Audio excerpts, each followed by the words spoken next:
Chegou a hora de falar sobre inovação com Samuel Leite. Já estamos em contato com ele. Boa tarde para você, Samuel. Tudo bem?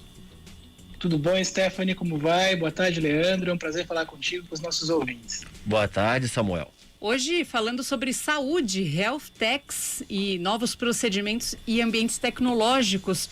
Como a saúde e a medicina têm se transformado, sobretudo nesse futuro mundo pós-pandemia, Samuel? Pois é, Stephanie, de acordo com uma pesquisa do Global Summit Telemedicine and Digital Health, realizado pela Associação Paulista de Medicina, a gente está vivendo um crescimento exponencial da telesaúde e da saúde digital. Tudo leva a crer que esse cenário deve ainda se ampliar muito nesse mundo chamado pós-Covid, pós-mundo, pós-pandemia, de certa forma, né? O fato é que o mercado dessas health techs, que são conceitualmente as startups ligadas à indústria da saúde e da medicina, eles estão enfrentando desafios importantes no processo da chamada automação aqui no Brasil. O que antes era destinado apenas às iniciativas ligadas ao tratamento, né, dos pacientes, hoje as tecnologias estão atuando fortemente numa espécie de desbloqueio da burocracia. Uma comparação interessante para a gente dividir com o nosso ouvinte, com o nosso internauta, é que, por exemplo, o mercado de aviação hoje em dia é absolutamente automatizado. Então, quando a gente vai embarcar, por exemplo, em um voo, todo o processo de acesso à aeronave é digital. Então, a gente usa um QR Code, um aplicativo, enfim, tem uma grande gama de soluções tecnológicas que são integradas e que facilitam todo o acesso à operação do serviço. E a expectativa dessa indústria, né, da saúde, é que esses mesmos procedimentos possam cada vez mais serem observados dentro do mercado de saúde e dos hospitais. Por exemplo, hoje, se a gente for agendar um exame, na maior parte das vezes a gente tem que recorrer a um telefone, né? E apresentar uma carteirinha, enfim, tem todo um processo que é da década de 60, 70, dos anos 1960, 1970, enfim, é um processo muito lento, muito desconectado e muito cansativo. Mas e a parte operacional dessa história toda, Samuel? A gente ainda vai precisar ligar para marcar uma consulta com o nosso médico, por exemplo? Pois é, eu fiz essa pergunta para um fundador de uma dessas novas startups ligadas à saúde, e a resposta é que ele acredita que futuramente a gente deve avançar no que os técnicos e que os estudiosos desse segmento estão determinando, definindo como um olhar especificamente ao paciente, já que toda a tecnologia ligada ao tratamento já está bem avançada e está caminhando, digamos, de maneira muito efetiva.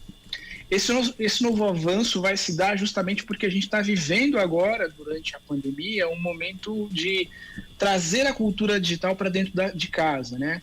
A gente tinha, antes desse momento que a gente está vivendo, uma falsa impressão de que as pessoas mais velhas, enfim, mais experientes, nossos pais, avós, eram pessoas que dominavam a tecnologia. Mas o fato deles, eventualmente, usarem um Facebook, um Instagram, um WhatsApp, não significa necessariamente que eles estão tecnologicamente ativos, né? E para você automatizar todo esse processo e substituir rotinas importantes do ponto de vista de agendamento de um exame ou de integração de um hospital, você vai precisar que essas pessoas, que são parte importante dos usuários desses ambientes, vai precisar com que eles façam por um processo de automatização, de cultura digital mais intenso. E a gente acha que esse vai ser, sem sombra de dúvidas, um dos legados desses momentos difíceis que a gente está vivendo com a pandemia. E o que a gente pode esperar para um futuro próximo, então, Samuel? Possivelmente, Stephanie, a gente vai ver um olhar para o que se chama de transformação na jornada do paciente. O que a gente tem hoje é um olhar muito reativo, né? Então, por exemplo, quando a gente percebe alguma disposição, quando a gente tem algum tipo de dor, alguma coisa nesse sentido, o que a gente faz? A gente contata um médico, busca apoio de algum especialista. O que a gente imagina, e os especialistas corroboram de certa forma para esse cenário, é que em um futuro próximo a gente vai ter dispositivos, né, como já temos, por exemplo, celulares, relógios, pulseiras, e no futuro bem próximo roupas, que vão poder analisar o nosso corpo e ao menor sinal de que não tem uma coisa muito boa, alertar ou mesmo avisar diretamente os médicos agindo disso de uma maneira preventiva e, em alguns momentos, talvez até preditiva. Tem um caso bastante interessante que aconteceu recentemente, que foi vivido pelo adolescente americano Skylar Juslin, de 13 anos, Ele estava assistindo uma aula quando, de repente, o relógio notificou uma frequência cardíaca muito acima do perfil dele. Nesse mesmo instante, a mãe do menino foi notificada com uma mensagem de texto e uma captura de tela que mostrava que o filho estava com 190 batimentos cardíacos por minuto.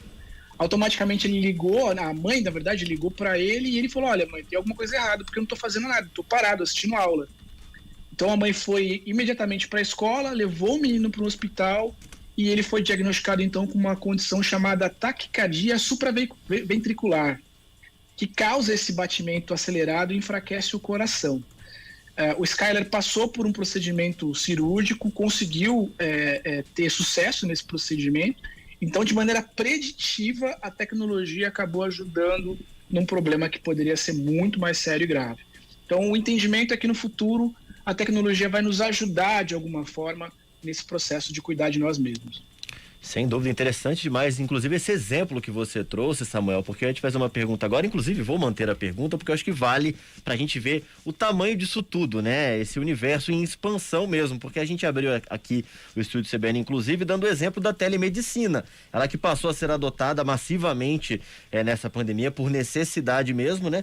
Mas vai muito além disso, né? A telemedicina é uma coisa, claro, boa, vai ficar aí também, já está aí, vai continuar, mas há muitas outras coisas aí, um campo aberto pela frente, né? Sem dúvida. Eu acho que o mercado da inteligência artificial associada à medicina preditiva, que é a tecnologia vislumbrando coisas que podem acontecer com você, vai ajudar muito nesse olhar de autocuidado, né, da prevenção. Então, eu acho que a gente tem aí um futuro, se Deus quiser, de muita saúde para todo mundo. Sem dúvida, né? A tecnologia ajudando a gente, Stephanie, não só fazendo aquele check-up, mas o check-up acontecendo ali em tempo real. Tecnologia sempre facilitando, nem sempre, mas na maioria das vezes facilitando a nossa vida. Samuel Leite sempre trazendo essas novidades pra gente. Muito obrigada, Samuel, pela sua participação. Um ótimo final de semana e até sexta que vem. Até lá, Stephanie, Leandro, e um grande abraço aos ouvintes. Abraço, Samuel, boa tarde pra você e até semana que vem.